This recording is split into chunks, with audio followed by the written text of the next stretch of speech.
إن الحمد لله نحمده ونستعينه ونستغفره ونعوذ بالله من شرور أنفسنا من سيئات أعمالنا ما يهده الله فلا مضل له وما يضلل فلا هادي له أشهد أن لا إله إلا الله وحده لا شريك له وأشهد أن محمدا عبده ورسوله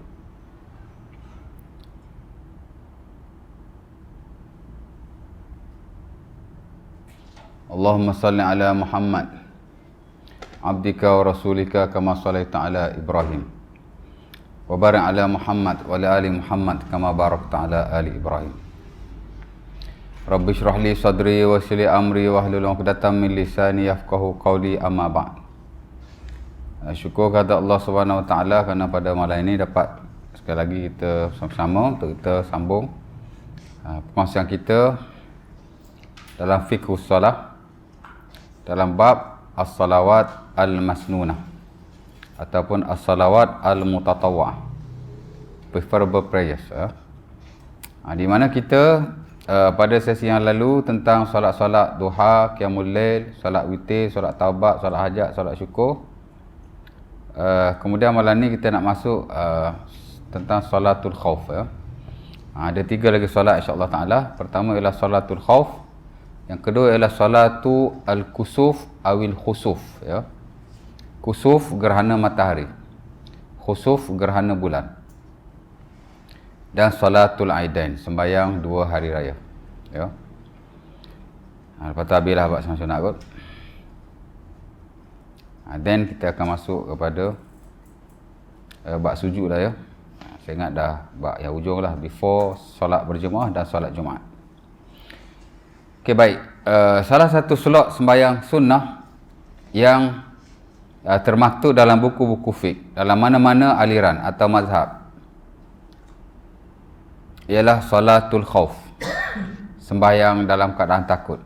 Merujuk kepada sembahyang ketika peperangan. Kerana di sana ada beberapa hadis Nabi SAW yang sahih, diriwayatkan dalam Sahih Bukhari, Muslim dan kitab-kitab sunnah yang lain. Sebab itu majoriti berpendapat adanya solatul khauf. That's why ada dalam buku-buku fiqh. Klasik baik, kontemporer baik. Melainkan segelintir sahaja yang menafikannya, yang mengatakan bahawa la solatul khauf, tidak ada sembahyang khauf, sembahyang ketika peperangan tak ada. Antaranya ialah Al-Imam Abu Yusuf rahimahullah, sahabat dan anak murid kepada Al-Imam Abu Hanifah. Abu Yusuf ni famous lah. Abu Hanifah dia ada 2 rakan karib. At the same time anak murid dia juga. Itulah Abu Yusuf dan Muhammad bin Al-Hasan Asy-Syaibani, sehingga disebut sebagai sahibah Abi Hanifah, 2 rakan Abu Hanifah lah. Abu Yusuf kata tak ada salatul khauf. Kenapa? Kerana dia kata sembahyang ini hanya makhsusun bi Rasulullah sallallahu alaihi wasallam fi zamanihi. Sembahyang ini hanya untuk Rasulullah pada zamannya. After baginda wafat, no more salatul khauf. Kenapa? Kerana dia istinbat daripada ayat Quran. Asas kepada salatul khauf ada dalam Quran. Saya ingat selain daripada solat qiyamul lail, sembahyang al-khauf yang ada dalam Quran. Banyak sembahyang sunat ni dalam Quran tak ada.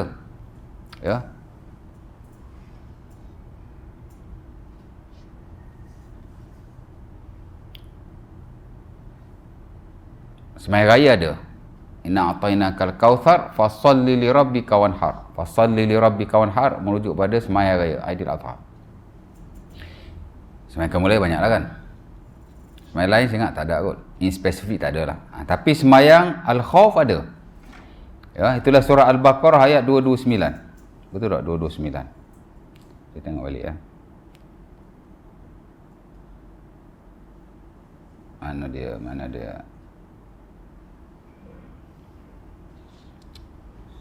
Betul lah.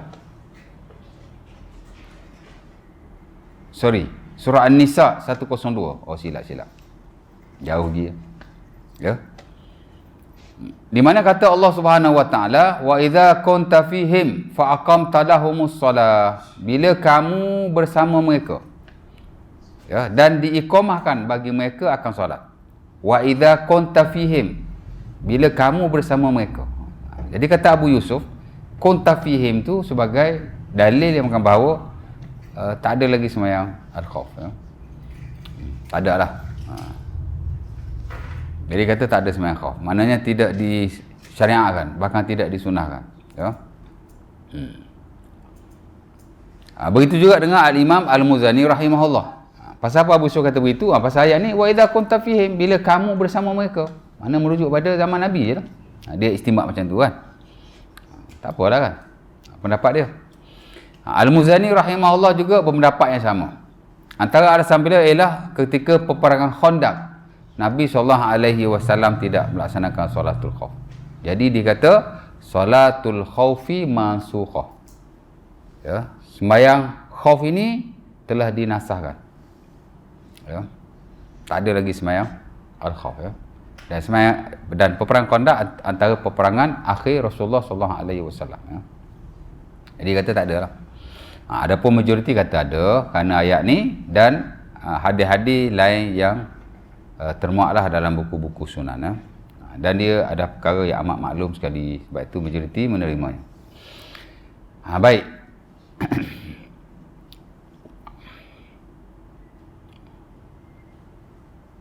Jadi pensyariatan sembahyang al-khauf tidak ijma'. Pasal ada khilaf kan. Bila ada khilaf dia tak ada ijma' lah. Ijma' ni nak betul-betul solid, bittifaqil ulama wal a'immah, sepakat ulama dan para imam. Of course lah kesepakatan di kalangan para sahabat Nabi SAW, tabi'in dan tabi'in. Baru kita boleh kata ijma'. Tapi dah ada khilaf, adalah individu tertentu yang kata tak ada sembahyang, maka dia tak jadi ijma', ya. Sebab itu Qardawi dalam bukunya Al-Ijtihad fi Syari'atil Islamiyah mengatakan bahawa kita kena berhati-hati menggunakan perkataan ijma', ya. Kerana yang betul-betul ijma', yang disepakati all out, consensus, unanimous agreement, tidak ada khilaf, tak ada disagreement langsung, apa kita boleh kata ijma'. Tapi kalau masih ada sikit sebanyak khilaf, of course lah di kalangan para sahabat Nabi, walaupun seorang, maka dia terkeluar daripada konteks ijma', tak ada kata ijma' lah. Dan katanya banyak dakwaan-dakwaan yang dikatakan ijma', ia bukan ijma'. Kerana ijma' ni tuan-tuan nak pastikan betul-betul, bukan kata sukar, ia lebih kepada nukilan daripada seorang kepada seorang, ya.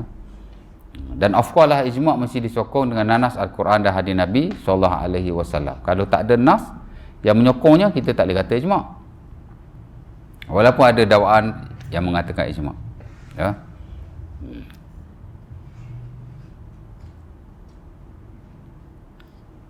Baik.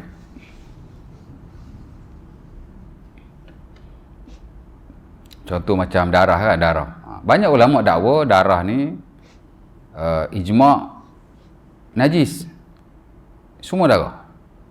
Darah manusia, darah haiwan, ya. Dia kata semua najis. Ijma' lah ni. Hatta Nawawi kata ijma', dan ramai lagi. Ibn Arabi kata ijma', ya. Tapi kalau kita lihat sebahagian tokoh, terutama yang kontemporer, yang ujung-ujung kan, tak kontemporer sangat lah, macam Asy-Syaukani rahimahullah, dia kata bukan ijma'. Macam mana nak kata ijma' sedangkan ada nas yang menunjukkan bahawa sahabat Nabi sembahyang dalam keadaan berdarah, ya. Dan hadis itu sahih, dan peristiwa itu amat masyhur sekali, ya. Jadi ada beberapa dalil yang menunjukkan bahawa darah ni dia tidak najis. Yang betul-betul ijma' ialah darah haid. Darah haid tak ada khilaf, memang sepakat, memang najis. Adapun selain daripada haid, darah manusia, darah haiwan yang halal dimakan, yang tidak halal dimakan, itu masih terlibat dengan khilaf. Dan ini diakui sendiri oleh Al-Qardawi rahimahullahu ta'ala. Bahkan Qardawi, kalau kita tengok dalam fiqh taharah beliau, dia sokong pendapat yang mengatakan bahawa darah yang betul-betul najis, yang ijma' hanya darah haid saja. Adapun selain pada itu, dia kata tidak najis. Dia pilih pendapat tu, ya. Darah manusia dia kata tidak najis. Pasal ada sahabat semayang dalam keadaan berdarah, ya. Hadis Jabir dia akan Sahih Bukhari atau Muslim, sahabat kena tikam, darah keluar membuak-buak, dia semayang. Dan dia tidak berhenti solatnya. Umar Al-Khattab pun sama, dia kena tikam, dia semayang. Famarra fi salatihi, dia semayang juga kan. Ya. Ibnu Umar pun sama, asara busratan, dia keluar darah daripada luka atau jerawat juga macam itulah. Busrah ni jerawat sebenarnya, kudis ke apa. Kemudian keluar darah, dia semayang. Dan dalam Sahih Bukhari, kata Hasan Basri, la zalal muslimun yusalluna fi jarahatihim. Sentiasalah orang-orang Islam itu sembahyang dalam luka-luka mereka, yang ni bersama darah-darah mereka. Jadi nak kata ijma' tak strong, kata Qardawi lah, tak? Bukan kata saya dan sebagai ulama yang lain. Memang ada dakwaan kata ijma', tapi dah tengok nah tu kan macam tak menyokong. Okey je, this is open for debate, mana boleh aja kan, dengan pendapat masing-masing lah, ya. Jadi kalau kita nak berpegang semua darah najis, go for it. Cuma kita jangan nafikan ada ulama yang kata ia masih terbuka kepada perselisihan, melainkan darah haid saja yang sepakat dia adalah najis. Selain pada tu dia ada khilaf sikit sebenarnya. Jadi ijma' pun nak pastikan juga. Ada kalanya didakwa ijma', tapi dia bukan ijma', ia hanya kesepakatan ulama-ulama besar saja, terutama al-a'immatul arba'ah, imam-imam yang 4. Ni Qardawi sini sebut. Kalau dia sebut ijma' tu, dia bukan sepakat betul-betul solidnya, ya. Tapi ia adalah ijma' di kalangan imam yang 4 atau ulama yang besar-besar macam itulah, ya. Bahkan kalau kita lihat Al-Imam Ibnu Muzi, dia ada buku Al-Ijma', Kitabul Ijma', yang mana banyak ulama-ulama dah kutip ijma' daripada beliau, ijma' yang beliau nukilkan. Termasuk Nawawi sendiri. Nawawi sebut dalam Muqaddimah Al-Majmu', aku kalau nak tengok ijma', aku tengok ijma' Ibnu Muzi, li'annahu qudwatun fi hadzal fan, kerana dia ahli dalam bab ni. Bukan kata tak boleh tengok ulama lain, tapi pasal dia dalam bab ni dia expert kan, bidang dia. Dia qudwah fi hadzal fan. Dia hero lah kata dalam bab ni. Jadi Nawawi pun rujuk, dan kita pun rujuk. Hatta sebahagian ijma' yang saya baca ni, yang saya rujuk daripada Ibnu Muzi lah. Tapi adakah semua yang Ibnu Muzi kata ajma'u telah ijma', adakah ijma' yang betul-betul solid ijma'? Tak, ya. Kadang-kadang dia kata ajma'u ala anna kaza wa kaza illa, telah ijma' lah begitu dah begini, melainkan. Mana boleh ada melainkan kalau ijma', ya. Maksud tu ijma' di sisi majoriti ulama, tapi masih ada khilaf. Jadi dia bukan ijma' yang betul-betul ijma'. Jadi nak tengok, jadi ada ijma' yang betul-betul ijma', ada ijma' yang hanya sekadar majoriti ulama, tapi sebagai ulama yang menggunakan ijma' ni dia guna ibarat ijma', sedangkan dia hanya kesepakatan majoriti ulama, terutama imam-imam yang besar-besar lah, termasuk imam yang 4 tu lah, Abu Hanifah, Malik, ya, Syafi'i dan Hanbali, ya. Of course lah kalau dia buka ijma', dia dakwa ijma'. Tadi ijma' betul-betul ijma', kemudian ijma' hanya merujuk kepada majoriti ulama atau imam-imam yang besar, imam-imam yang 4. Dan yang ketiga, kadang-kadang dia buka ijma' pun, ya. Tapi didakwa ijma', dan dakwah itu tidak strong, ya. Baik, jadi dalam kes ni tak ijma'.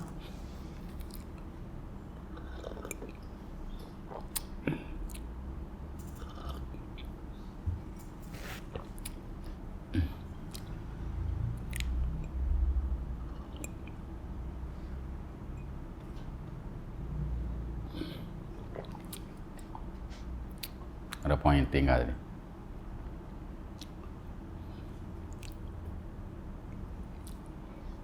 Okey, baik.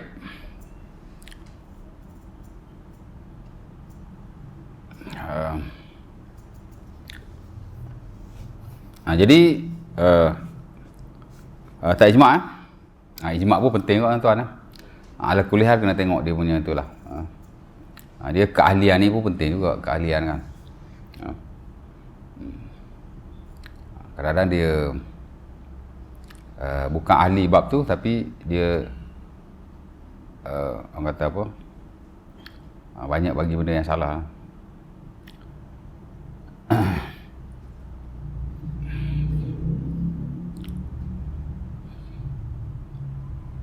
Okey, itu salatul khauf, Balik pada ayat tadi, kita baca dulu dia punya asas tu. Allah Ta'ala kata dalam surah ini, An-Nisa 102, wa idza kunta fihim fa aqamta lahumus shalah faltakum ta'ifatun minhum ma'ak wa liya'khuzu aslihatahum fa idza sajadu falyakunu min wara'ikum wal ta'ti ta'ifatun ukhra lam yusallu falyusallu ma'ak wa liya'khuzu hizrahum wa aslihatahum sampai habislah. Ya. Kata Allah, bila kamu bersama mereka dan diiqamahkan bagi mereka solat, masuk waktu sembahyang, maka hendaklah berdiri satu kelompok. Taifah ni satu grup, ya, satu kelompok, satu puak, satu tim, bersama-sama dengan kamu, dan mereka hendaklah mengambil senjata mereka. Mana sembayangan Nabi, ya. Ya. Dan bila mereka sujud, hendaklah mereka berada di belakang mereka. Tak payah Ustaz, tak apa, nanti saya hurai. Kita translate dulu, tafsir am dulu. Kemudian datang lagi satu puak yang lain yang tidak sembahyang bersama kamu, maka dia sembahyanglah bersama kamu. Ya. Dan hendaklah mereka mengambil jaga-jaga dan senjata-senjata mereka. Waddal ladzina kafaru law takfuluna an aslihatikum wa amtiatikum fayamiluna alaikum mailatan wahidah. Orang kufar amat sukalah kalau kamu gelalai, leka daripada senjata-senjata kamu dan barangan-barangan peperangan kamu, sehingga mereka dapat menghentam, menyerang kamu sekaligus. Kalahlah kamu. Sebab tu Allah Ta'ala suruh jaga-jaga. Wala junaha alaikum in kana bikum azam min matarin. Dan tidak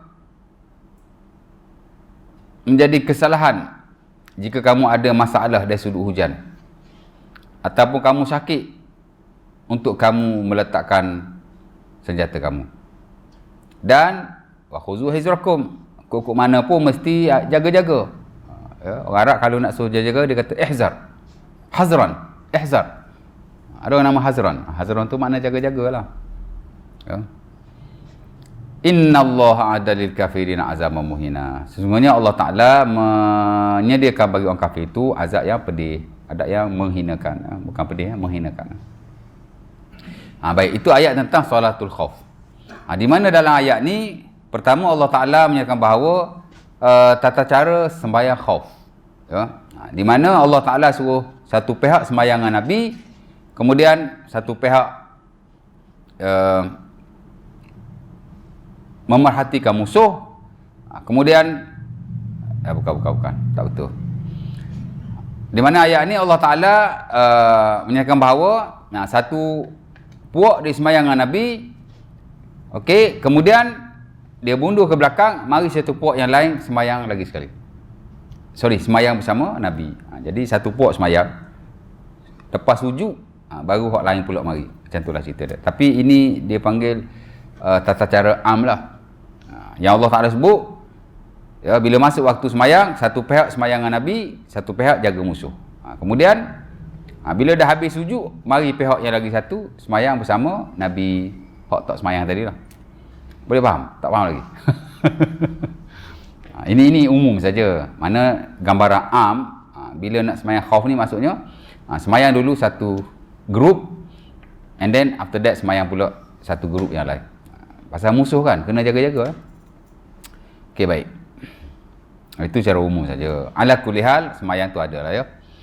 Baik kepada hadis-hadis Nabi SAW. Sebenarnya ada banyak tata cara sembahyang khauf yang diriwayatkan daripada Rasulullah SAW. Sekurang-kurang ada 5 cara. Dan kalau kita selidik mungkin ada lebih lagi. Saya ingat kalau lihat dalam buku Al-Muhalla karangan Al-Imam Ibn Hazm Al-Andalusi, saya ingat ada 6-7 cara. Ada banyak lah, ya. Yang Allah Ta'ala sebut dalam surah An-Nisa ni hanya basic saja. Satu grup sembayangan Nabi, satu grup sembahyang kemudian.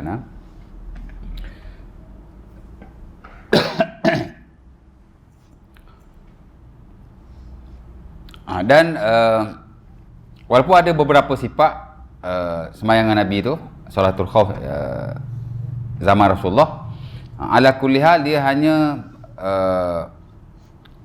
tertumpu kepada 2 keadaan saja. Pertama ialah jika musuh berada di hadapan kiblat. Masuk kiblat belah sana, musuh duduk belah sana. Itu satu keadaan. Yang kedua ialah jika musuh berada selain daripada arah kiblat. Kiblat belah sana, musuh boleh jadi duduk belah kanan, musuh boleh jadi duduk belah kiri atau di bahagian belakang. Ya? Jadi ada tata cara yang berbeza-beza. Nampak? Dan dengan sebab Nabi ni buat macam-macam, ada banyak riwayat kan. Sebab itu sahabat sebahagiannya bila dia nak tahu cara sembahyang al-khauf, maka dia akan panggil sahabat lain yang pernah salat bersama Rasulullah sallallahu alaihi wasallam. Ya. Contohnya pada zaman sahabat ada nama pemerintah siapa nama tu ah? Saya tengok nama dia apa. Tadi baru saya baca sekejap.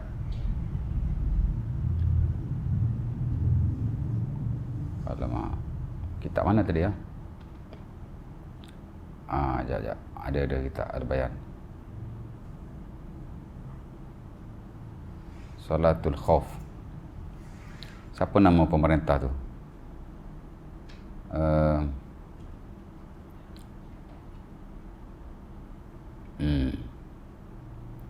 Malam ni habis Salatul Khauf je lah. Nak cari nama sahabat tu.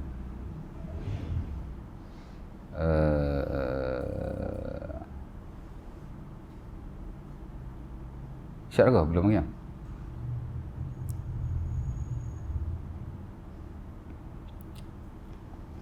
Nama dia Sa'id bin Al-As. Dia ni ketua tentera di Tabaristan. Mana Tabaristan ah?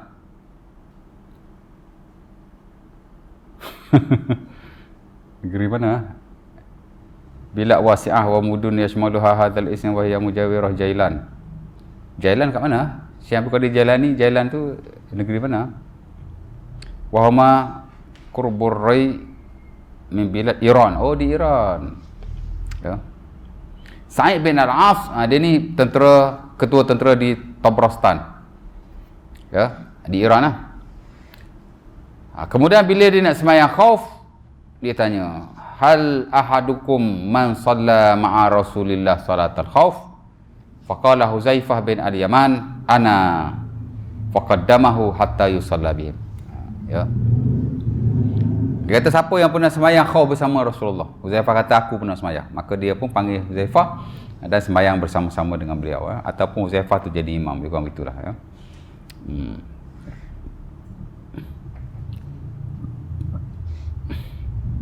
Ali bin Abi Talib juga pernah sembahyang khauf pada malam Lailatul Harir. Ni masa dia berperang tu lah, ya. Masa kes dia dengan Muawiyah tu, Ali pun ada buat solatul khauf. Abu Musa al-Asy'ari pun ada buat solatul khauf fi ba'di ghazawatihi dan Sunan Al-Baihaqi. Jadi ada sahabat-sahabat yang melakukannya. Ala kulli hal, sahabat-sahabat yang pernah sembahyang dengan Nabi dia tahulah caranya. Okey, baik. Jadi ada dua, ya, ada banyak sifatnya, tak perlu kita pergi one by one. Tapi kita ada idea lah. Tapi saya nak beritahu ada dua yang asas. Pertama ialah musuh di hadapan kiblat. Maka apa yang perlu dibuat? Bila musuh berada di hadapan kiblat, semuanya sembahyang bersama Rasulullah sallallahu alaihi wasallam. Semua sembahyang. Ya. Sosok yang berada di hadapan dan sosok yang berada di belakang, dia sembahyang dengan Rasulullah sallallahu alaihi wasallam ketika qiyam, rukuk dan bangun daripada rukuk. Ya. Dan bila Nabi sujud, hanya yang berada di bahagian hadapan saja sujud. Faham? Hak bahagian belakang tu dia melihat musuh. Ya. Contoh kalau yang sembahyang dengan Nabi tu dua saf.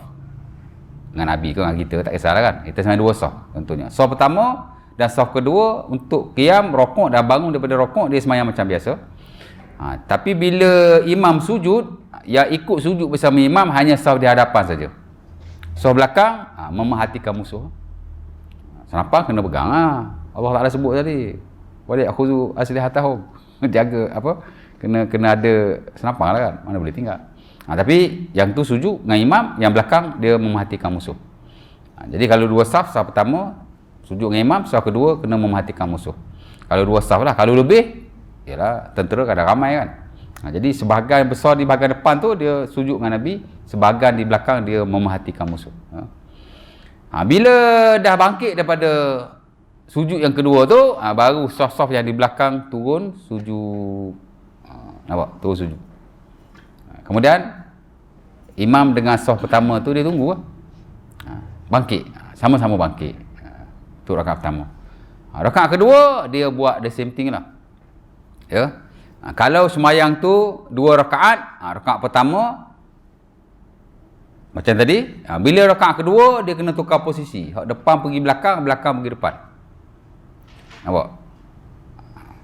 Tapi kalau dia semayang 4 rakaat, sebab masa peperangan ni, selagi mana peperangan tidak getik, dia kena semayang macam biasa.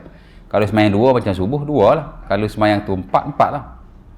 Jadi kalau semayang 2 rakaat, rakaat pertama imam turun, saf depan pun turun, saf belakang tunggu dulu. Dia pun naik, baru saf belakang turun, dia pun naik. Bila nak masuk rakaat kedua, dia kena tukar posisi. Yang belakang pergi ke depan, yang depan pergi ke belakang. Supaya adil lah.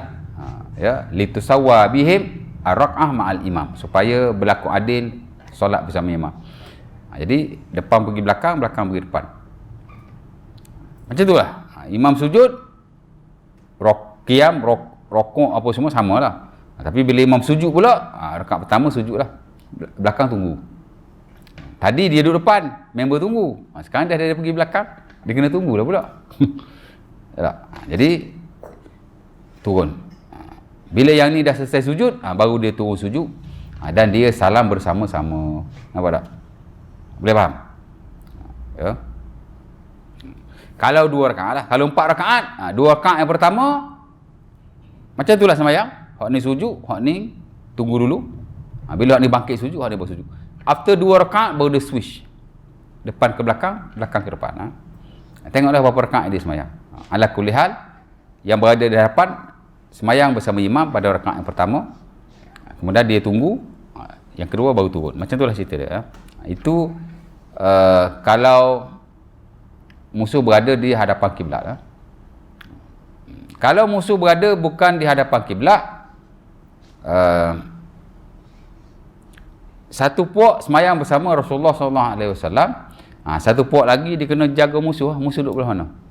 Musuh duduk belah kanan, dia jaga belah kanan lah. Ni semayang dulu dengan Nabi. Kalau semayang itu 2 rakaat, dia semayang, imam semayang bersama dengan makmumnya 1 rakaat saja. Kemudian 1 rakaat lagi makmum kena habiskan sendiri. Ada riwayat mereka menghabiskan di tempat solat, ada riwayat mereka begok dan menghabiskan semayang di tempat penjagaan. Ada 2 riwayat lah situ. Ya. Sebab kalau musuh tidak berada di tempat kiblat, dia ada berapa besi lah, ada berapa cara. 1 rakaat imam semayang, ikut imam. Ya. Bila imam bangkit qiyam yang kedua, dia pun bangkit, tapi dia semayang masing-masing. Dia tak boleh ikut imam dah. Atamu li anfusihim, makna semayang masing-masing. Dia tak berjemaah. Dia jemaah 1 rakaat je. Kalau semayang itu 2 rakaat. Kalau semayang itu 4 rakaat, dia semayang bersama imam 2 rakaat saja. 2 rakaat lagi atamu li anfusihim. Dia semayang masing-masing. Dia boleh saja semayang di tempat solat dan juga boleh semayang di sana. Ada 2 riwayat lah. Tengoklah imam bagi arah macam mana. Kalau imam kata you sempurnakan di sini, dia sempurnakan di sini. Kalau imam kata sempurnakan di sana, sempurnakan di sana. Jadi kalau semayang itu 2 rakaat, dia semayang 1 rakaat bersama imam, 1 rakaat lagi dia semayang sendiri. Ya. Dan bila dia habis semayang, pok-pok tu pula mari semayang bersama imam lagi 1 rakaat. Kalau 2 rakaat lah. Bila imam duduk tu, imam dia qiyam, dia tunggu. Dia tunggu pok ni habis semayang tu, dia tunggu aje kan. Sebab imam semayang 2 rakaat kan. Dia tunggu lah. Kalau semayang 2 rakaat lah. Kalau semayang 4 rakaat, dia semayang 2 rakaat saja dengan makmumnya. Kemudian 2 rakaat lagi dia tunggu pok tu datang. Pok ni dia semayang tunggu, dia sabata qaiman. Mana dia Nabi tunggu sahabat lain menghabiskan solat, tunggu hak mari datang. Bila pok tu mari, dia semayang 2 rakaat dengan yang baru ni. Kalau semayang 4 rakaat lah. Kalau semayang 2 rakaat, 1 rakaat ajalah dia semayang sekali. Dan bila dia tasyuk akhir, pok tu pula semayang sendiri. Ya. Kemudian dia tunggu sampai pok tu nak habis. Bila pok tu habis, dia bagi salam. Assalamualaikum warahmatullahi. Kemudian Assalamualaikum warahmatullahi. Boleh faham? Tak faham?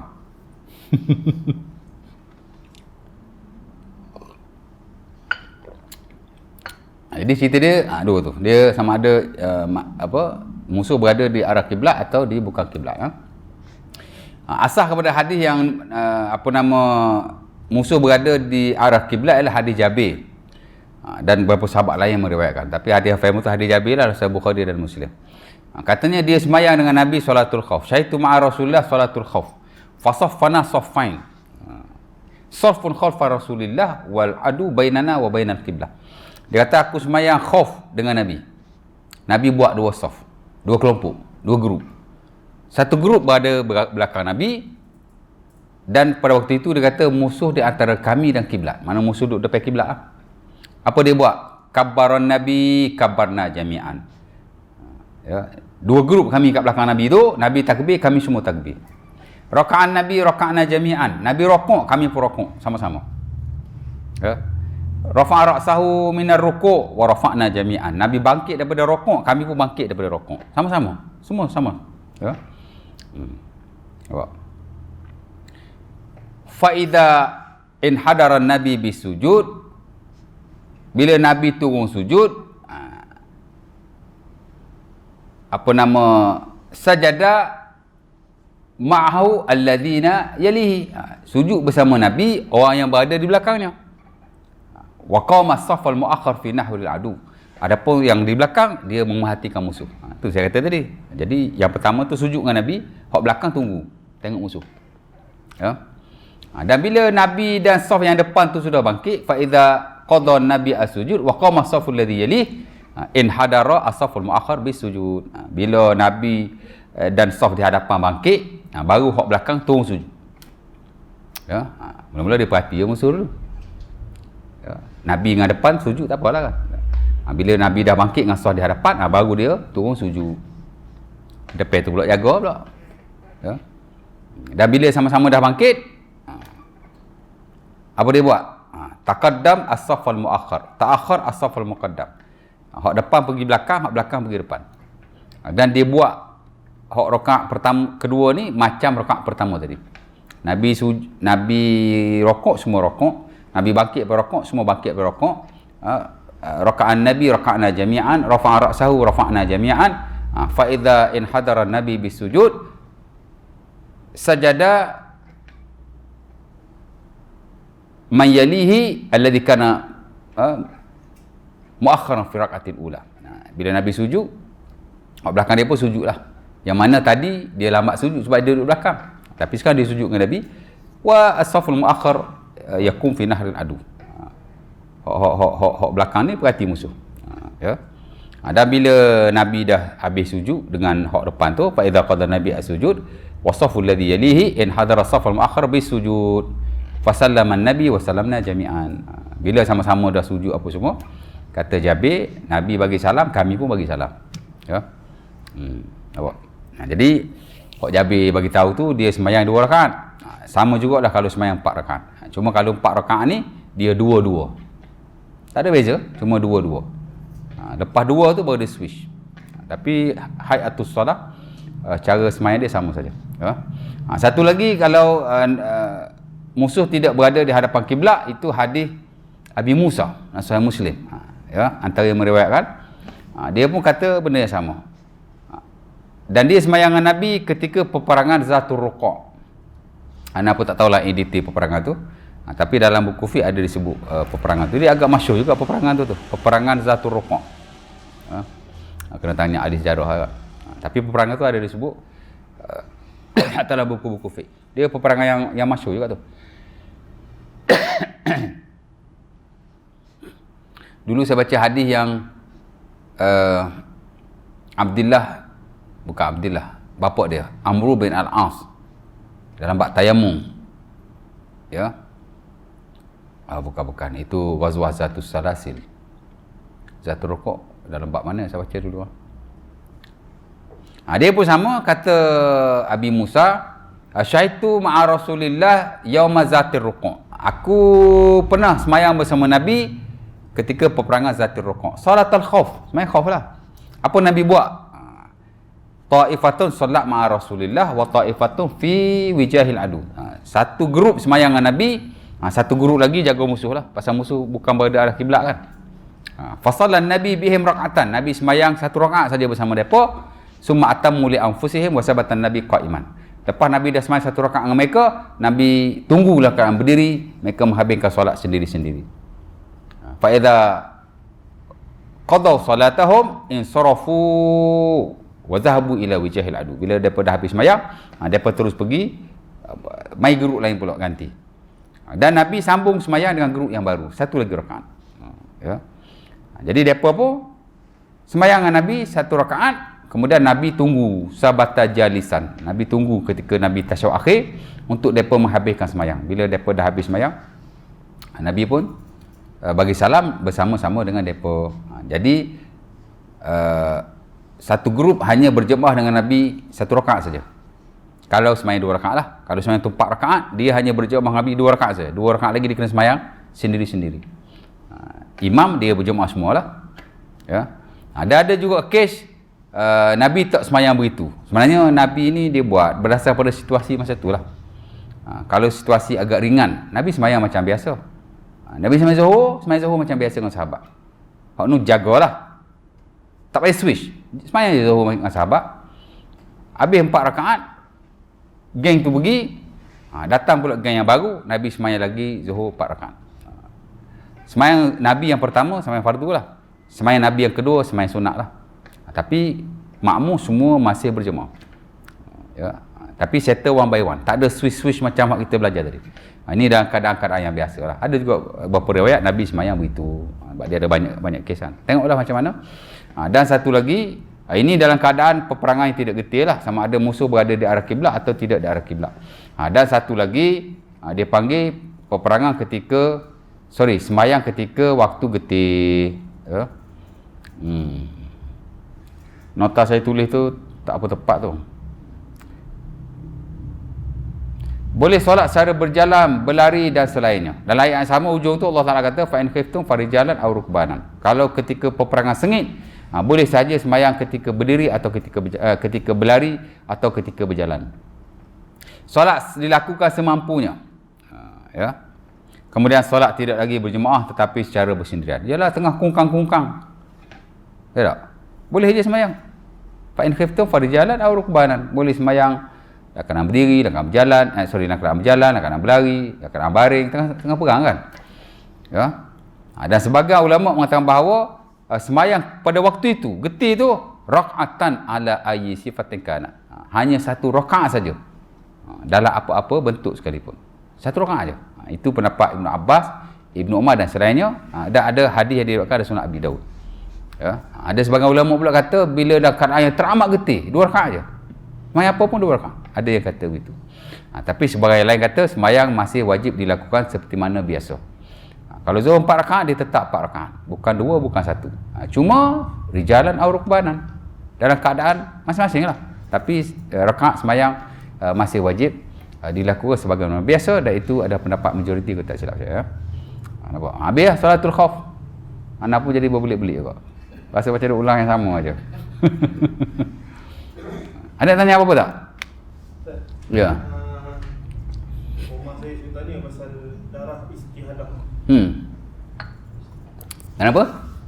Dalam waktu tu boleh solat ke? Istihadah. Okey, darah ni kita dah belajar dulu dalam Babud Dima. The Chapter of Blood. Mana tajuk tentang darah lah. Dalam Kitabut Taharah kita belajar dulu ada 11 bab kan. Ya, bab yang terakhir ialah Babul Haidi wan Nifas. Bab haid dan nifas.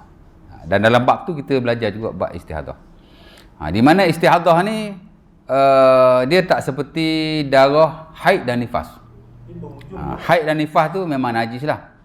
Dan memang mereka tak boleh sembahyang pada waktu itu. Ya. Kata Al-Imam Ibnu Munzir, ajma'u ala anna al-haid tada'u shalah wa siyam fi hali haidatiha. Telah sepakatlah para ulama, ijma' ya, ijma'. Ni no doubt. Memang sepakatlah. Di mana orang haid dan orang nifas dia tak boleh sembahyang dan dia tak boleh berpuasa ketika haidnya atau ketika nifasnya. Ya. Dan dia sebut lagi sepakat para ulama bila dia habis haid dan nifasnya wajib dia qada puasa tapi dia tak wajib qada solat. Dia ada sebutlah tentang ijma' itu. Adapun istihadah dia tak sama. dengan haid atau nifas. Ya. Haid nifas tak boleh sembahyang lah ya. Puasa pun tak boleh. Dan darah tu memang najis sepakat para ulama. Adapun istihadah, dia bukan najis. Darah tu darah yang penghujung haid lah. Tapi kalau mazhab Syafi'i najis juga tu, asal darah aja. Sebab kata dia tidak najis lah ya. Ala kulli hal, istihadah dia tak macam haid dan nifas dari sudut ibadah. Di mana perempuan yang istihadah masih wajib solat dan puasa sebagaimana biasa. Cuma dia kena ambil wuduk setiap kali waktu solat lah, dan dia kena bersihkan pelapik darahnya. Ya. Ulama sepakat pelapik darah mesti dibersihkan. Tapi mereka tak sepakat lah wuduk nak kena ambil atau tidak antara satu sembahyang pada satu sembahyang. Ya. Kalau yang standard mazhab Syafi'i, every time of prayer dia kena ambil wuduk yang baru. Tapi kalau ikut sebagai ulama yang lain, dia kata tak payah. Macam Ibn Taymiyah kan, dia kata istiadah ni dia tak perlu ambil wuduk yang baru. Kalau dia dah ada wuduk, dia boleh saja solat. Tapi dia kena sembahyang lah. Dan boleh digauli oleh suaminya dalam keadaan istiadah. Boleh aja. Tapi dia kena bersihkan dulu lah. Ya. Kebiasaan ni perempuan ni dia akan kena istihadah lah. Saya tak tahulah saya baca kat mana. Tapi katanya wanita ni bukan semua lah, tapi most of them, mana sebahagian daripada mereka, sebahagian besar kot, dia akan kena istihadah sekali seumur hidup. Saya dah baca, tapi saya tengok kat mana. Dan saya pun dah kahwin 20 tahun, memang isteri saya pernah ada istihadah 3 bulan non-stop darah keluar. Dia mungkin ada berlaku kot, tak tahulah kan. Tak juga. Kerana istihadah ni ialah Adam alladhi yakhruj minan nisa fi ghairi ayyamil haid wan nifas. Itu terjemahan dia ataupun definisi dia. Darah yang keluar daripada wanita bukan pada haid dan nifas. Dia boleh berlaku before haid, dia boleh berlaku after haid. Walaupun sebahagian daripada mereka yang banyak kita lihat berlaku after haid. Di mana lepas haid tu dia sama terus. Macam isteri saya dulu pun lepas haid tu kan dia sama terus. Non stop. Ada juga begitu. Dan kalau kita dalam buku-buku fiqh pun sebahagian mendefinisikan haid istihadah ni ialah darah yang keluar berkesinambungan dengan haid. Tapi tak ada syarat. Pasal benda ni dia bergantung kepada tabiat wanita dan seumpamanya. Dia bukan satu dia tak ada satu benchmark lah, satu parameter. Tapi kebiasaannya after haid dia sambung. Kebiasaan begitu. Kalau istihadah dia sambung. Tapi boleh saja dia berlaku before atau after haid atau nifas. Janji dia bukan pada waktu itu. Sebab itu definisi dia darah yang keluar selain daripada haid dan nifas. Boleh ada before, boleh ada after. Tapi dia boleh sembahyang. Dia wajib sembahyang dan ibadah yang lain. Kalau dia nak mengaji ke apa, tak ada halangan sama sekali. Ya, pasal dia bukan darah haid, bukan darah nifas. Ya.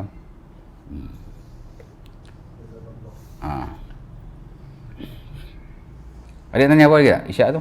Isyak kan? 8.34 32.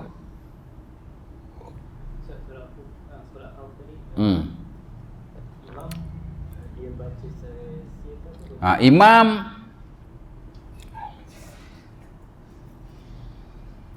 baca sira, baca perlahan lah. Kita nak tengok ya.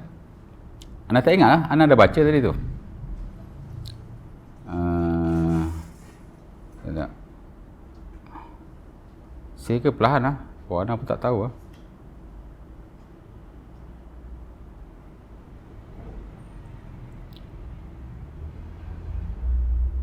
Ya jahar atau saya ingat ada khilaf ni. Benda-benda macam ni kadang dia tak ada nah yang spesifik. Mungkin dia kiaskan di atas solat yang lain kot. Kalau siang baca perlahan, kalau malam baca kuat. Tak juga kan. Perang mesti baca perlahan, kalau tidak musuh tahu. Anda rasa sir lah. Sekejap anda tengok sekejap.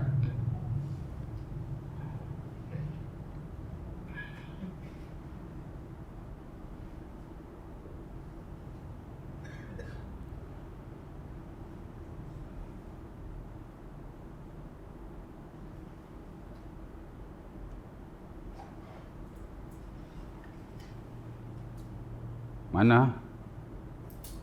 Tak tahu banyak lah. Tapi anak rasa sir lah.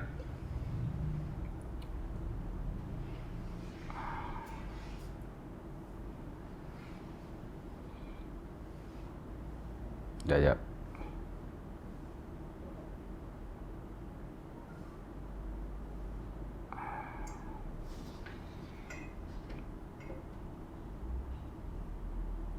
Tak tahu, tak jumpa.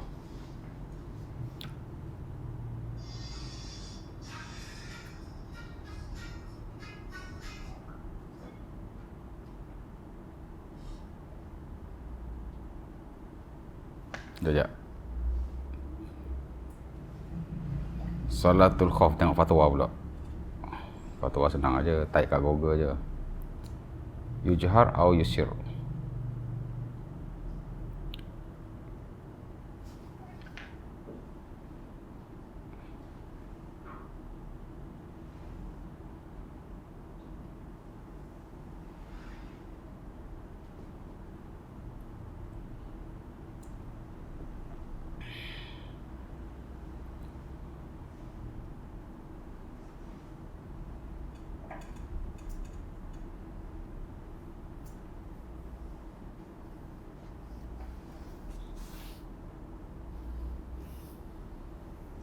Tak ada Syekh.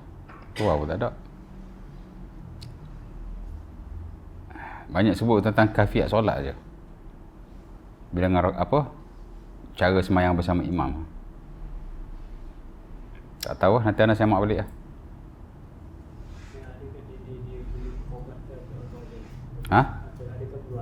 Ha? Sifat semayang dia macam biasa.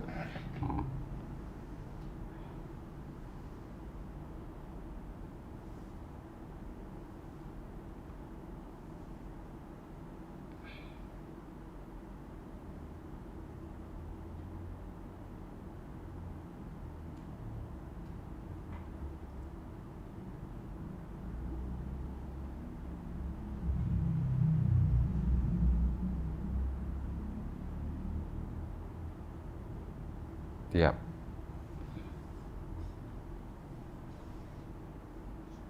Azan ada? Tak ada azan eh? Azan pelan-pelan kot. Tahu Syekh nak baca balik.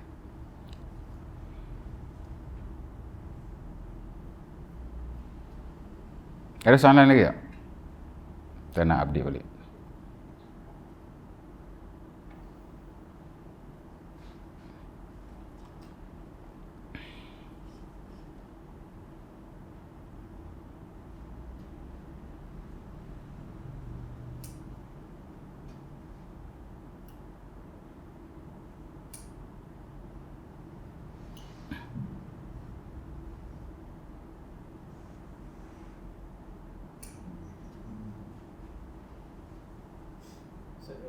Ambil wuduk kan, kalau kita pakai hoof kan boleh lalu atas je. Kalau ke serban tu kena buka serban tu ataupun boleh lalu atas serban.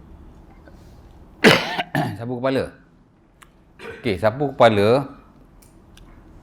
Sapu kepala ni dia ada 3. Ya, based on hadis Nabi SAW. Pertama ialah sapu ke semua kepala. Ya. Depan ke belakang, belakang ke depan. Hadis Abdullah bin Zaid, Sahih Bukhari dan Muslim. Masahan Nabi ra'sahu. Bada'a bi muqaddam ra'sihi, summa zahaba bihima ila qafah, summa raddahuma ila al-makan alladhi bada'a minhu. Itu satu. Mana depan belakang, belakang ke depan. Tapi the whole head lah, mana semua kepala lah. Ya. Satu lagi bukan depan ke belakang, belakang ke depan. Atas ke bawah, tapi semua kepala. Rambut tak berak. Macam ni dia rambut berak. Yang ni tak berak. Nabi sapu ke semua kepalanya secara sekaligus. La yuharrik asy-sya'ra an hay'atihi. Nabi tidak menggerakkan rambutnya daripada kedudukannya. Maksudnya macam tu lah. Rambut tak berak lah. Tapi the whole head lah, mana keseluruhan kepala. Daripada bubur turun ke bawah. Itu hadis Rubaiyah bintu Muawis. Juga diwakilkan Sahih Bukhari Muslim, tak silap saya. Kalau tak Bukhari Muslim ada di kitab Sunnah lah. Dan memang digalakkan kita sapu ke semua kepala lah. Walaupun sebagai ulama tak mensyaratkan, macam mazhab Syafi'i kan. Tak mensyaratkan keseluruhan kepala. Sunnah saja. Tapi sebaik-baiknya semua kepala lah. Pasal Nabi dalam banyak hal dia menyapu ke semua kepala, ya. Dan sebagai ulama kata wajib lah, kalau tak sapu semua kepala tak sah lah. Macam Abu Hanifah kan, standard Hanafi dia sapu semua kepala, ya.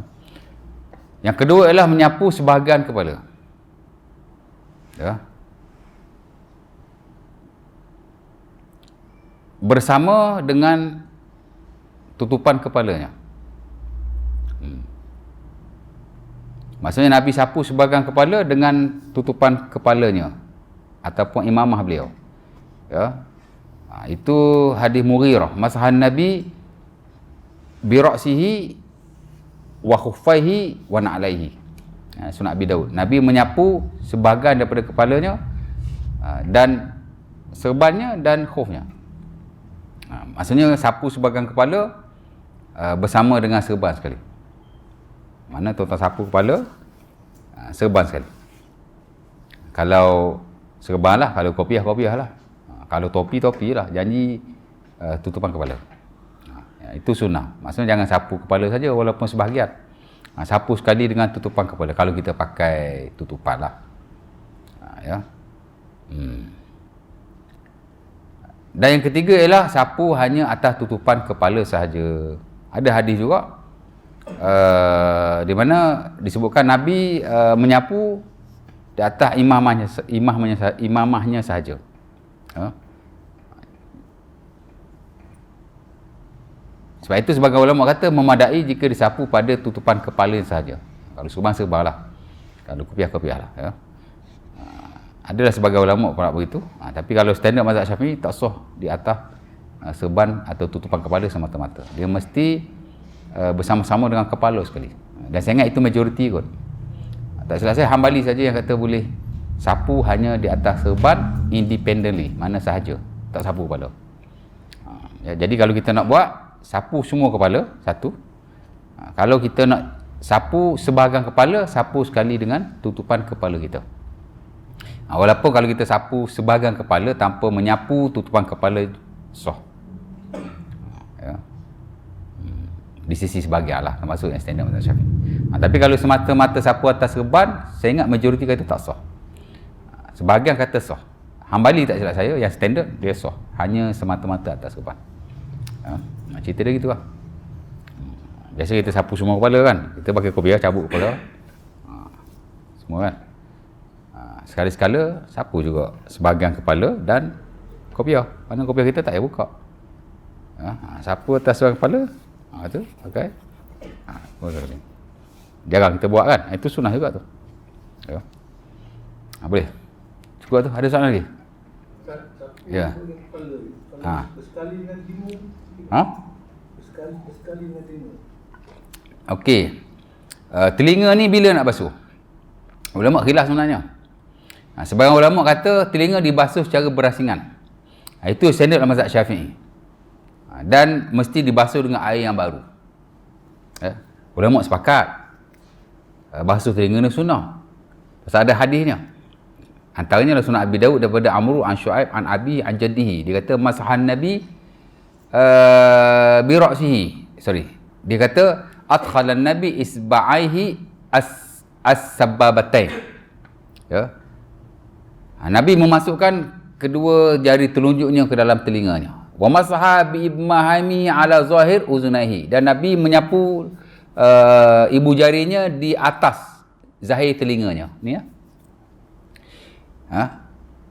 Wa bisabbahatain fi batin uzunai. Dan Nabi membasuh dalaman telinga dengan jari yang dia tutup tadi. Mana kita? Boleh? Memang ada lah sapu ataupun basuh telinga tu ada. Cuma ulama tak sepakat bila nak basuh telinga. Mazhab Syafi'i basuh independently, mana basuh secara separate dan dengan air yang baru. Ambil air baru, basuh telinga. Ya. Sebagai ulama kata basuh bersama-sama dengan kepala. Ya. Maksudnya tuan-tuan basuh kepala kan? Depan belakang, cek. Dan dengan air basuhan kepala itulah. Pasal apa? Pasal ada hadis daripada Abdullah bin Zaid dan sunnah Abi Daud, Nabi kata al-uzunan minar ra'si. Nabi kata dua telinga adalah daripada kepala. Ya. Jadi tuan-tuan sapu kepala tu sekali je kan? Zap telinga. Ya. Sapu kepala, zap telinga. Kalau tuan-tuan nak sapu kepala sekali, tuan-tuan sapu telinga sekali lah. Kalau tuan-tuan sapu kepala 3 kali, tuan-tuan sapu telinga 3 kali lah. Majoriti sapu kepala ni sekali je. Cuma sebahagian lah. Yang termasuk standard mazhab Syafi'i, sapu kepala 3 kali. Jadi telinga basuh 3 kali lah. Tapi mazhab Syafi'i dia asingkan telinga tu. Kalau tuan-tuan nak sapu kepala sekali, tuan-tuan boleh basuh telinga 3 kali dengan air yang sama. Mana tuan-tuan sapu kepala telinga sekali. Sebab dia daripada kepala. Dan boleh juga tuan-tuan sapu kepala sekali, telinga 3 kali. Boleh je. Ya. Mengambil umum basuhan mesti 3 kali. Melainkan kepala sahaja sekali. Ya. Jadi telinga tuan-tuan boleh basuh sekali kerana ikut basuh kepala, dan tuan-tuan boleh juga basuh 3 kali. Merujuk kepada basuhan 3 kali semua anggota melainkan basuh kepala. Hak betul-betul sunnah basuh kepala ni sekali saja. Hak lain 3 kali termasuk telinga, tapi dengan air yang samalah. Dan Al-Imam Ibn Qayyim dan Zadul Ma'ad dia kata lam yasbut anna nabi akhadha li uzunaihi ma'an jadida.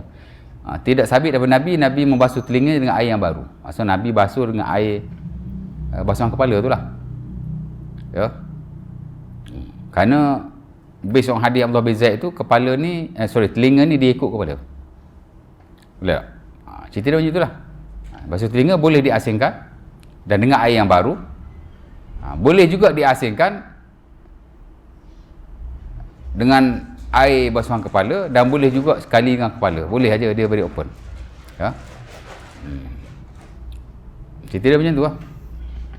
Basuh kepala, telinga sekali. Dah. Ataupun basuh kepala, telinga 3 kali. Ataupun basuh kepala, ambil sekali, ambil sekali, ambil sekali. Itu mazhab Syafi'i. Tapi mazhab Syafi'i kepala 3 kali lah. Sekali, 2 kali, 3 kali, baru basuh telinga. Cerita macam tu lah. Tapi saya personally, saya basuh telinga sekali dengan kepala. Saya basuh kepala sekali, saya zap telinga. Sama ada saya buat sekali atau saya buat 3 kali. Dua-dua applicable. Telinga boleh basuh sekali ikut kepala, dan boleh basuh 3 kali kerana basuhan yang sekali ni kepala saja. Telinga boleh 3 kali dia atas umum basuhan 3 kali. Tapi dek kerana telinga ni dia ikut kepala, jadi kepala sekali dia pun boleh sekali. Dia bab ni dia very open. Ya. Tapi kalau tuan-tuan nak ambil mazhab Syafi'i, telinga dibasuh secara bersingan dengan air yang baru dan 3 kali. Nampak? Cerita dia macam tu lah. Boleh? Kaki kita basuh kemudian lah. Lain kita dah ambil semua lah. Okey. Kita kotor orang pakai masjid, kita basuh kemudian. Apakah masjid pun kita basuh? Boleh. Boleh, tapi tak afdal lah. Tak afdal. Sebab saya tak berani kata majoriti, tapi sebahagian mengatakan bahawa muallaq ni wajib. Maksudnya bila kita wuduk, kita habiskan secara sekaligus. Bila nak basuh kaki lagi sekali, basuh second time di masjid lah. Sebab ada ulama kata tak sah. Muallaq ni wajib. Ibn Taymiyah tak silap saya kot. Imam Syafi'i pun fatwa lama dia kata muallaq wajib. Kerana tak ada riwayat Nabi mengasing-asingkan basuhan, tak ada. Tapi fatwa baru dia kata muallaq tak wajib. Pasal ada hadis dalam Sahih Bukhari, Ibnu Umar dia wuduk di kedai dia, kemudian dia mendatangi masjid, dia sapu di atas khuf ketika berada di masjid. Dia tak basuh kaki, tapi dia sapu di atas khuf ketika di masjid. Mana daripada kedai pergi masjid ada jarak. Jadi based on that, dia kata, Imam Syafi'i kata muallaq tak wajib lah. Tapi ala kulli hal, kalau boleh kita habiskan. Datang ke masjid, basuh kaki lagi sekali untuk basuh kaki. Adapun untuk wuduk, buat secara keseluruhan. At one moment lah, habiskan. Itu lebih baik lah, lebih baik. Dan keluar berkhilaf. Boleh? Ada yang tanya lagi? Cukup tu? Kalau kita semayang ganti, semayang kau dah semayang lah. Okey. Kita nak ustaz dekat. Kita pernah apa ni, dulu kita tinggal semayang. Okey. Kita sekarang kita dah semayang. Lalu kita kena ganti, lepas katakan kalau kita semayang isyak, kita kena ganti waktu isyak 1 minit. Lepas semayang tu kita kena semayang isyak, ganti. Okey. Mana kita tak perlu sembahyang sunat. Dia kata, saya tanya sampai bila, dia kata sampai bila-bila lah. Oh, itu dalam bab qada semayang lah. Kalau qada sembahyang. Qada semayang majoriti kata memang wajib qada, mana-mana semayang kita tinggalkan. Ya. Ulama sepakat kalau kita tertinggal semayang tanpa sengaja, kita kena semayang. Cuma depa tak sepakat dari sudut istilah. Ada sebahagian kata itu qada, ada sebahagian kata itu bukan qada, tapi itu adab, makna itu tunai, cuma di luar waktunya sebab kita terlupa atau kita tertidur. Ulama sepakat kalau tinggal tak sengaja memang kena qada lah. Kena semayang lah. Qada ke tunai ke tak kisah, janji semayang tetap kena semayang.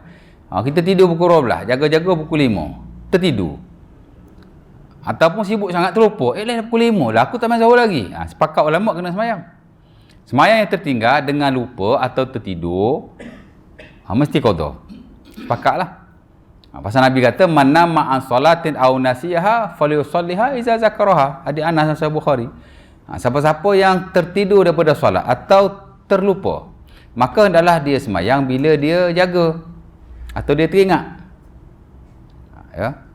Jadi memang kena semayang, sepakat ulama. Kalau jenis tinggal jenis macam ni, wajib semayang. Cuma jap. Depa khilaf, ini adat ke qada? Sebab kata qada lah pasal di luar waktunya. Semayang ni kalau luar waktu kira qada lah. Tapi sebab kata tak, dia masih adat, dia masih tunai. Sebab Nabi kata lah hadis yang lain, dia ada tambahan. Nabi kata zalika waktuha, itulah waktunya. Mana bila kita ingat kira waktu dia lah tu. Tapi tak kisah nak kata qada ke, nak kata adat ke, janji dia kena semayang. Ya. Tapi kalau ditinggalkan dengan sengaja, majoriti kata kena qada. Empat mazhab kata kena qada. Ya. Cuma adalah individu-individu tentu yang kata tak payah qada, macam Al-Imam Ibn Hazm Al-Andalusi, dia kata tak payah qada dalam Muhalla. Ibn Taimiyah pun kata tak payah qada. Jenis-jenis tinggal dengan sengaja ni. Lebih dulu daripada beliau, guru Al-Imam Syafi'i rahimahullah, Al-Humaidi tak silap pun kata begitu. Dan mungkinlah ada individu-individu yang lain di kalangan salafus soleh. Cerita dia masih ada khilaf lah, walaupun majoriti kata kena qada. Ya. Awak tinggal banyak ke, awak tinggal sikit ya, kena qada lah. Walaupun sebenarnya tak ada dalil in spesifik. Ya. Dia cuma menggunakan qiyas dalam bab ni. Qiyas tadi lah. Kalau kita tinggal tanpa sengaja, wajib qada. Kalau dengan sengaja, lebih-lebih lagi lah. Itu dia panggil qiyas al-aula. Lebih lagi lah kan. Sementara dalam hadis yang lain, walaupun dia sebenarnya bukan dalam bab semayang, dia dalam bab puasa. Hadis Ibn Abbas dalam Sahih Muslim.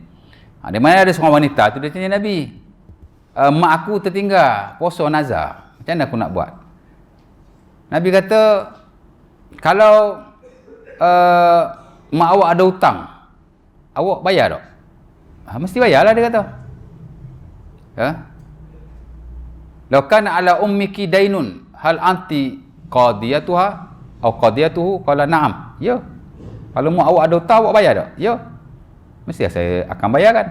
Betul tak? Mak kita mati, dia ada hutang, mesti kita bayar dulu hutang, baru kita buat faraid, betul tak? Siapa-siapa pun. Maka Nabi kata dainullah ahaqqu ayyuqda anhu. Hutang Allah lebih-lebih lagi kena tunaikanlah.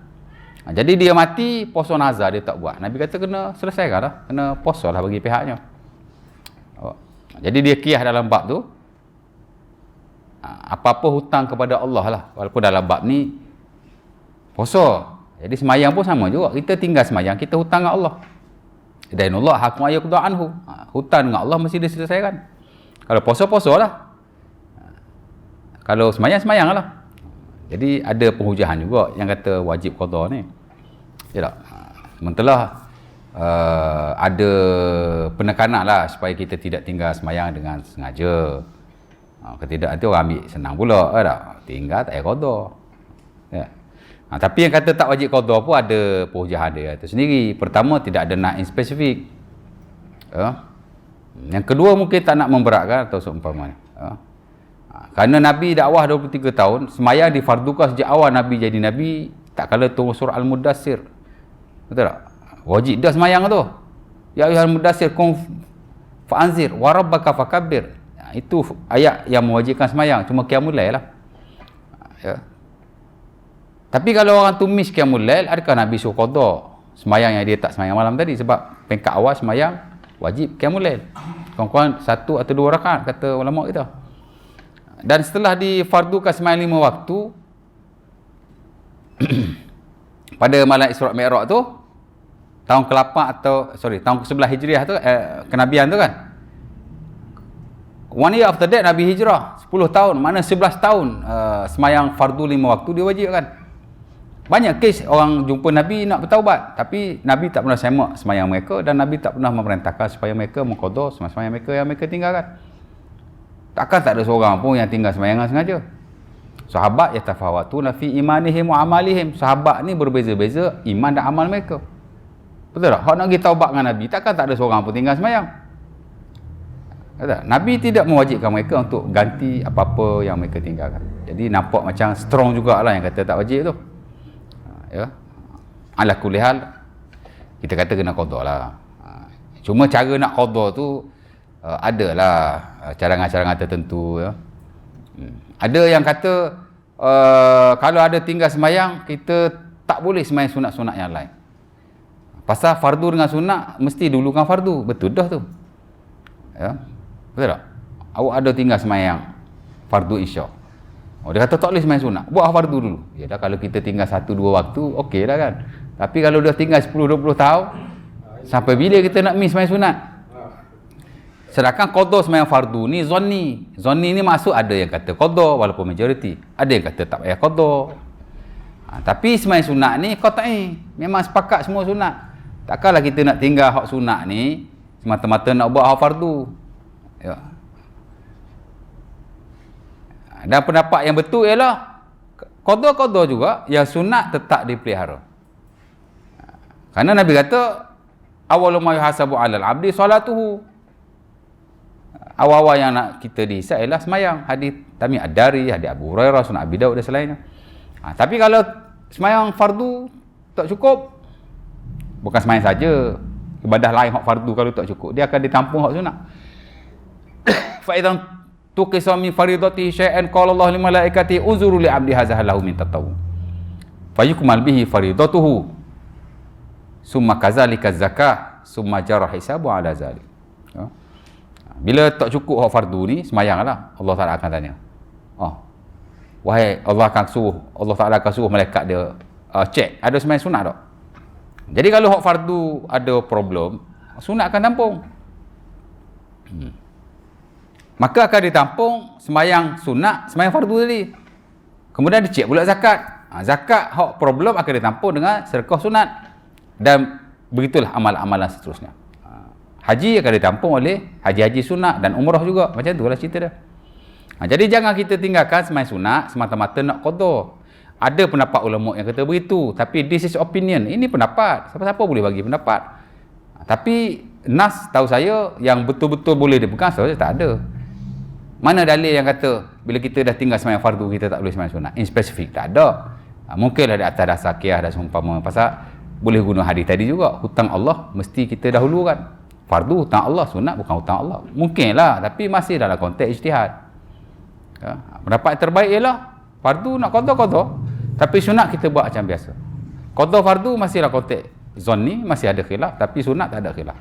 Of course lah, sepakat ulama sunat akan tampung hak fardu. Jadi sama-sama buatlah.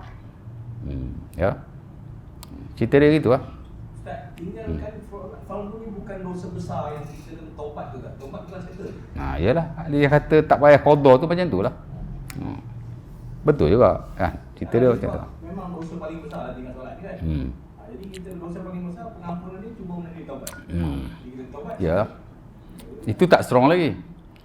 Dia hujah yang strong macam Hanabilah punya hujah lah. Orang tak sembahyang kafir. Betul tak? Bila dia masuk Islam, dia tak qada sembahyang hak dia tinggalkan. Kalau kita nak pakai hujah tinggal sembahyang tak payah qada, saya ingat itu the strongest evidence. Betul tak? Orang tak sembahyang, dia keluar dari Islam. Bila dia balik pada Islam, dia kena sembahyang hak dia qada dulu. Tak payah qada. Betul tak? Tapi kita kata benda ni khilaf lah. Memanglah ada lah kata taubat sudah memadai. Kalau Saudi, fatwa dia ikut Ibn Taymiyah lah. Taubat nasuha, perbanyakkan ibadah sunnah. Ibnu Utsaimin, Ibnu Baz, kita tengok banyak yang fatwa begitu. Tapi depa Wahabi, mana boleh pakai. Kita Syafi'i. Aduh. Nak saya sebut juga Bin Baz semua Ibnu Utsaimin tu Wahabi. Cerita dia macam itulah. Jadi kita bagi tahu basisnya begitu. Majoriti kata kena qada, ni kata tak payah qada. Soal nak amal tak amal, back to your own knowledge lah. Dan keyakinan masing-masing. Ya tak? Ini saya beritahu secara umum saja. Ya. Nak amal mana terpulang pada tuan-tuan lah. Ya tak? Cakap lebih-lebih, Wahabi pula kan. Okeylah tu. Kul kaza, Assalamualaikum warahmatullahi wabarakatuh. Kita tutup majlis kita atas baik kafarah Rasulullah.